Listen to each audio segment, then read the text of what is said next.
Okay, welcome back. So this is, like I was saying, Hawkwind, Space Ritual. This is their live LP. I think it's 73. And this is what they've gone and they put all their first stuff. It's on here live.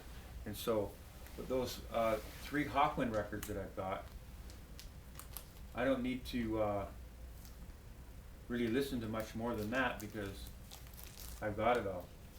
Like I said, this one here, this one, and this one. That's the best Hawkwind there is to me. So when I want some Hawkwind, man, I've got all kinds of Hawkwind records that I can listen to. Now, a band you might not be familiar with because they're a Canadian band and they don't get much airplay in the United States is Harlequin, and this is Victims of a Song, and they've got this one here. They've got more than this, but this is the three ones that I really like. Harlequin, Love Crimes, Harlequin, One False Move, and of course, Victim of a Song. Those three records those are really good. Harlequin's a really good band. And then I've got a little bit of Don Henley hiding in here. Some Jeff Healey again, Canadian band, great, good guitars. And of course, you have to be remiss if you don't mention Heart in any kind of a record collection. And this is the only Heart LP I have. This is by far their best one. This has got all those great old songs on it. And man, what fidelity on this first issue on that Mushroom label. That's really good right there. And of course, I mentioned about great guitar work and great this and great that, but you're going to have some Jimi Hendrix in your collection if you want to mention that stuff. And I got to be pretty good friends with the guy at Red Trumpet Records, back in the 80s when I was ordering records from him all the time, probably actually the early 90s. And he said to me, "You like Jimi Hendrix?" Of course. He said, "Well, they just came out with this box set, and it's got a hologram kind of foil picture on the front, and the cover is on a purple paisley velvet cover. I mean, and it's got like 8 records in here, and I'm telling you what, do they ever sound fantastic? They sound so much better than all those old Hendrix records, back in the day. And so I picked up that, and I was really, really happy that I've got that record. And then I've got all the traditional type, records of all the Jimi Hendrix. But this one just came out. And I'll tell you what, go on YouTube, listen to this. This is probably one of his best records he's ever put out. Unbelievable, I know. And it's got a bunch of songs on here. They're new. So they keep finding more and more stuff. Jimi Hendrix and his family, they had a big fight over all that stuff for the record company for years and years. And so now, here in the last while, the family's got a hold of it, and they're putting the stuff out. So that's why some of this new stuff's coming up. Well, but I've got a lot of these Jimi Hendrix records, and they've reissued a lot of this stuff, and they sound okay. They're not like Japanese, maybe first edition kind of sound, but they sound about as good almost. They sound good. The new reissues on that Legacy label. Here's a little story about this record maybe you folks don't know about. This is, of course, Electric Ladyland. This is the U.S. copy. The U.S. copy you've probably seen. This is what the Electric Ladyland looks like in Canada, United States, but in England, Germany, the rest of the world, they had a bunch of naked ladies on the front of the cover, and this is the Japanese version of that record, the first edition. And it's got a little bit of ring wear on there, but the records inside are really nice. But what they've got some pictures on the inside, some a book that folds out, and there they show the women on there. That's the way the Japanese did it. And then of course, if you get the first editions UK and some later edition Japanese, and that they've got the girls on the front, and that was reported. Jimi Hendrix said he didn't like that. He didn't like all that stuff on there. He liked this. This was the cover he liked. And another interesting thing about this record was he spent a lot of time, and if you ever listen to Jimi Hendrix records, a lot of phase, the stuff going back and forth between the speakers, a lot of phase, out of phase. That's how they did all that stuff. And so he spent a lot of time with his recording engineer, and they meticulously put all that stuff on there. Of course, when they sent it off to the record company, the engineers are going, "What's all this out of phase mess on here? What a bunch of, they're," and so they changed it. So if you didn't have the first edition, you don't have all that out of phase, and that is what. So when they reissued it now, like on this one, it's a reissue. They've gone back and they put it the way Jimi Hendrix and his engineer, because they've got this engineer to redo this stuff, to help him, Legacy, do it. So I thought that was really interesting. I read that in a Stereophile book. Michael Firmer was talking about that. Now, here's Jimi Hendrix, another one of those new records, and again, here's another one. And they sound really, really good. It's got some bunch of tunes on there. They redo some stuff and rehash some of them good old songs are on here, plus some different songs that we haven't heard. So those are really good. Wanted to bring your attention to that. Okay, now we've got Humble Pie, Rockin' the Fillmore, and this is on a Classic Records 200 gram, and this is a promo, so it didn't come in the regular sleeve. But the record, I got a good deal on it on eBay. I think I paid $10 for this. I had the original Japanese edition of this, and this sounds maybe just a tad better or about the same as that Japanese version, which actually is right down here. There it is. Humble Pie, Rockin' the Fillmore. Now you can see what it looks like, and look at that. I mean, that's a cap OB on the side, and this thing is pristine. It took me years to find this. Them black records like this, like I said, man, they're so hard to find in nice shape. So that's going up on eBay. I think I'm asking $49 for that. I probably paid more than that for it, because I've got this one now, and I'm happy with that. And so, I put it on eBay, helps out the PayPal account. Maybe we can get a couple more things. So I really like that Humble Pie. So another thing, we're in H. If you're not familiar with Hoodoo Gurus, again, I had a bunch of Hoodoo Guru records, and I settled on this one. This is the one I kept.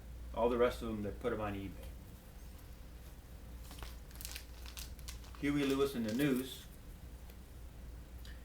that Power of Love. That was the theme for that, that first movie, Back to the Future movie. And I always loved that song. And so I found this, it's just the 45 of it, the EP or whatever. It's got that song on it. Just share that with you. And then I got some Billy Idol, a couple early ones, Rebel Yell and the White Wedding. Got those things. And here's a record, Indio, Harvest. When my brother comes over, he's always pull that Indio out. Of all the records, this is the one hey, you got that? He wants to hear this. So that's a pretty good record. And then we go into the In Excess. These are good. Listen like these on some Japanese. Now, Mobile Fidelity just reissued this. I'm thinking of getting it. I think I can get it for about $22, $23. So, but this is really good. This is one of my favorite ones now. I really like this. And this one. I really like this record. This is probably one of my favorite In Excess records. Like I think it's their first one, second one. This is their couple of their hits came out on this one. This is the first time. This record is when I was introduced to them. And Kick. Okay. So here's another record that they just reissued now. I don't have the reissue. I have the original on the Roulette label. But Tommy James and the Shondells, Crystal Blue Persuasion, Crimson and Clover, Hanky Panky. But wow, great sound on this. I mean, it's like you're there. Great sound. So I'm really happy with it. I'm thinking of getting the reissue, but I don't know how much better it can be than that, because that is so good. Now here's another great record, Iron Butterfly. And of course they put out a lot of records too. I don't have all the records. I've got this one. And when I got a little extra money in the PayPal account, I searched on eBay till I found the Japanese first issue. And boy, oh boy, does this ever sound. I had a Japanese, I think it was probably a second edition or so, and you could tell it didn't have that breath of life in the music. It was missing a little bit of impact. It sounded good, but unless you know that there's something better, you think it's the greatest. It's like a lot of these guys on YouTube, they're talking about their great, they're doing all these cartridges, and they're talking about their $99 cartridge and their $89 cartridge and all this stuff, and they've got thousands and thousands of records. But you think they'd invest another $100 or two to get a really good sounding cartridge? They're not interested in it. But this record itself, I mean, the sound difference between a first edition like Japanese and a second edition domestic is probably the same difference in sound quality. You can spend thousands of dollars on stereo equipment try to get that sound, and you can't ever get this because this is the source. It's like you can't make a silk purse out of a sow's ear. You can't take a lousy recording and make it sound great, but you can take a great recording and with not really that much of high fidelity equipment, make it. You can have great sound. So this is why I've invested in these records like this. It's a lot cheaper than buying that, $10,000 preamp or whatever. Okay, so Chris Isaak. Now, I really like this Chris Isaak. This Heart-Shaped World.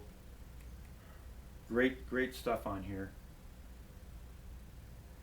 Wicked Game. That's right. Everybody knows that song, Wicked Game. And he's got that haunting guitar on this record and all that. So I love that record. And it's got some good songs on here. It's not just that. And this, of course, this isn't even my only Chris Isaak record. I've got this one. It just says Chris Isaak on it. That's a good record too.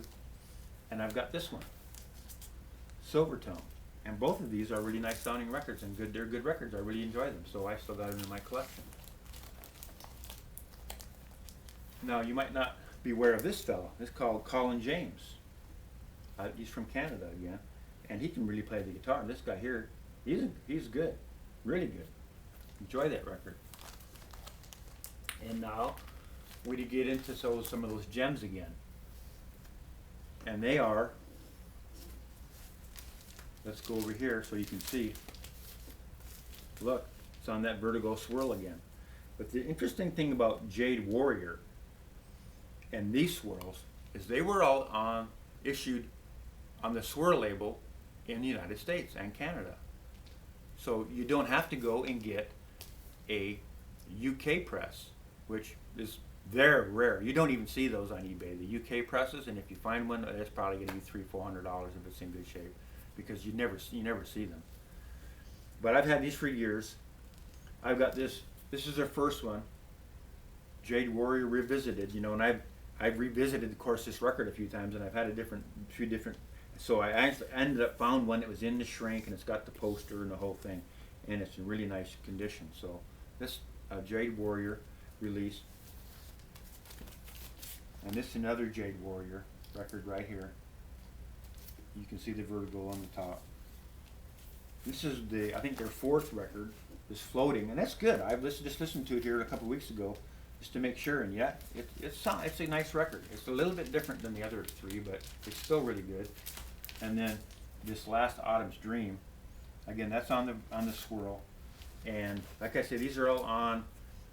I think most of them, they're all U.S. or Canadian swirls, and the music is really good. So it's one of those ones you need to go on YouTube and check it out, and you'll be impressed. I bet you. Okay, so now here's one of those records that, unless you know about it by a fluke, you'll never ever heard of it. I remember when I listened to the radio, back in '72, I think this came out. I had a reel-to-reel record player, reel-to-reel tape recorder at the time, and I would record a lot of the stuff off FM.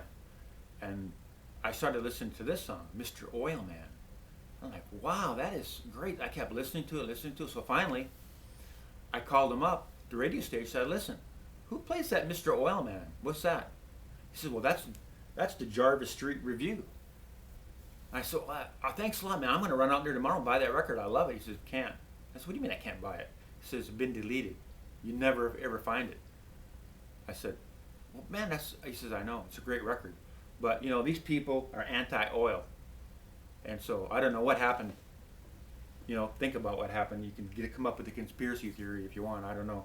But somebody down the road, probably was in the 90s here, in probably the later part of the 90s, they reissued this on a CD, and I was lucky enough, I found it on eBay at the time, and it came out on green vinyl. So it's probably on YouTube, this Jarvis Street Review, Mr. Oil Man. That's one of my favorite songs. I really like that. That's good. And then I've got this, this Butcher came out with this Spooky. So this is like an EP of the old tune Spooky. They did a really good job of that. Of course, that's the only Jazz Butcher LP I got. Jojo Gunn. They did a few. This one is really good. This Jojo Gunn, that's the one to get. If you're not sure, listen to it. And then we get Rod E, so we're gonna get some Elton John in here, aren't we? And of course, Elton John's another one of those artists, put out a plethora of albums, multitude of them. And between you and me, I mean, I could care less about most of them, but this one got some great songs on it. And so I went out and I got the Japanese first edition. Then I was lucky enough to pick this up, sealed first edition on the Uni label, Canadian press. And man, what a great sounding record this is, both of them. And as you would have guessed it, that's the only two Elton John records that I have. If I need to listen to some Elton John, these have got the best songs on it right here. That's the ones I'm going to listen to. Now we've got Norah Jones, Come Away With Me. And this was a big hit because, I mean, the great sound on this record. All the audiophiles, I will go out right away and they bought this. And of course, she's a great singer and all that. Give her due because it is a good record. That's why I'm showing you all this one. But if you don't know what would be like a really good audiophile record with great sound on it, there's one there. If you like female vocals, pick that one up. And now we get into this Quincy Jones.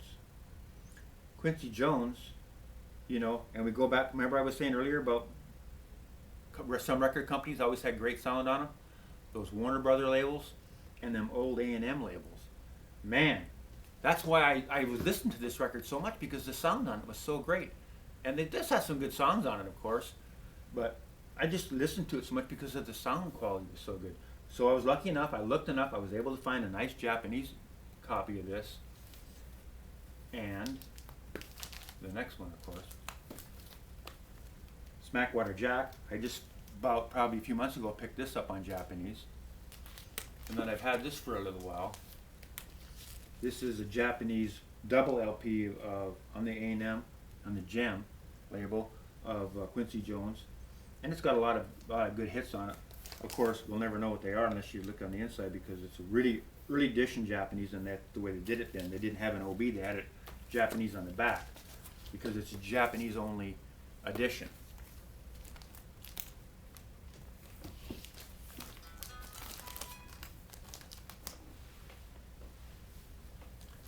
Okay, so, and the other one I've got is Quincy Jones, You've Got a Bad Girl. Now they did reissue this on the Mobile Fidelity, actually did this, and I never picked one up. I've looked at it here and there, but sometimes I see it and they go for cheap, and so I said, man, I should have got that. And then I try to keep an eye on it, and the next ones go for a lot of money. So it's kind of hit and miss on that. So it's one of those ones. I'm just kind of a cheapskate, and I don't want to pay a lot of money for it, so I don't have it. I have this one because I was going for a stereo demonstration one time, and they played this. I think I was demonstrating with the speakers, and they played this record. It's not something I would ever go out and buy, but when he played it, I said, wow, that just really sounds good. So, I went out and bought the record. I don't think I've hardly listened to it, but it's still here because it's a good sounding record. And this is another one, Can Space Shanty. This is on a Japanese, and this is another good progressive record. Cat, it's a reissue on the Epic label, and this is a late 60s record, and they reissued it. That's a good record too. So let's try to look through here and see what else we got. Kaleidoscope, Beacon from Mars. It's the same kind of thing as that Cat. It's a reissue, one of those psych records, but it's good though. And now we get into the Kinks, and I've got the Schoolboys in Disgrace on a Japanese edition, and I really like this. There's not that many Kinks anymore that I really like, but I like this, and I picked this up. They reissued this now, this low budget. Man, that really sounds good. I don't know who this label is or anything, but I tell you what, they did a wonderful job of this. It sounds wonderful on there. And I'm looking to get Misfits. Misfits was issued on this as well. I had Misfits on a Mobile Fidelity first edition, and still had it in the shrink, and I've had it like that for 20 years, and the shrink never opened it up. So I said, hey, let's put it on eBay, and I think I got $75, $80 for it. So now I can pick it up on this label, and I think I saw one yesterday. They're like $16. So I'll probably go back and get it because Misfits is pretty good.